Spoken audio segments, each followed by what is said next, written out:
Hi, I'm John Babcock. I wanted to tell the story of growing up from a little boy to manhood, the 10 years in which this nation also saw great deals of transformation and change. This was at the very depths of the Depression in the early 1930s. It was my pleasure to grow up in that decade, the process of growing up, and the changes that take place in that were about as earth-shaking to me as the economy was to the United States.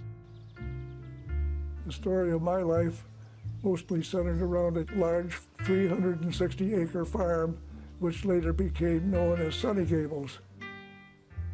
It had a big, rambling mansion. Farmers came from far and wide to see Sunny Gables.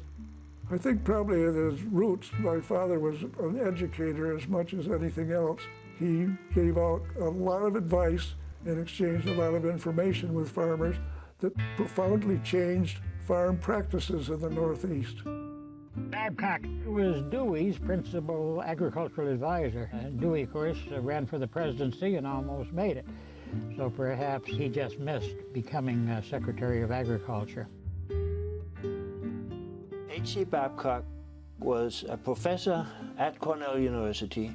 He was chairman of the board of Cornell University. He brought the theoretical aspects of farming into practical application, and thereby he was helping people. He certainly was a powerful figure in the agricultural world. And he had everybody as his concern, not only the farmer, but the consumer. His whole life was devoted to improving the lot of the Northeastern farmer.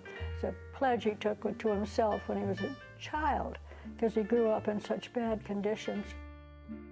So here, during this depression, you have increasing gap between the cost of production and selling prices. You have rising social costs. You have the length of this depression went on to 1939, when involvement in the Second World War is what ended that depression.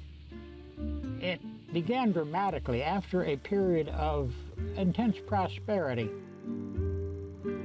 Ithaca didn't feel the depression the way, say, Detroit or New York City might. The university went on paying. They cut people's wages, which made them, their salaries, which made them very sorry, but they're a lot better off than anybody else in the country. The faculty, my father included, took a 10% pay cut, but that was 90% more than the people who worked at the gun company or Morse Chain were getting, who had been laid off. Farmers were affected until they could get better prices for their products.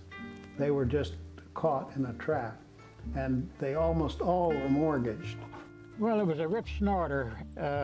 Bankruptcy was widespread, so widespread indeed that many banks did not exercise their opportunities, because what do you do when you have property you can't sell?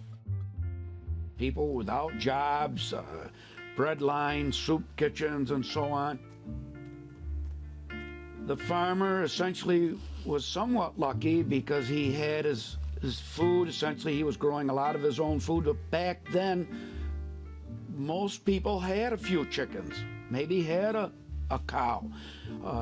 They were pretty self-sustaining. The fact was, of course, that girls often went to school in essentially burlap bag, in the better feed bag material.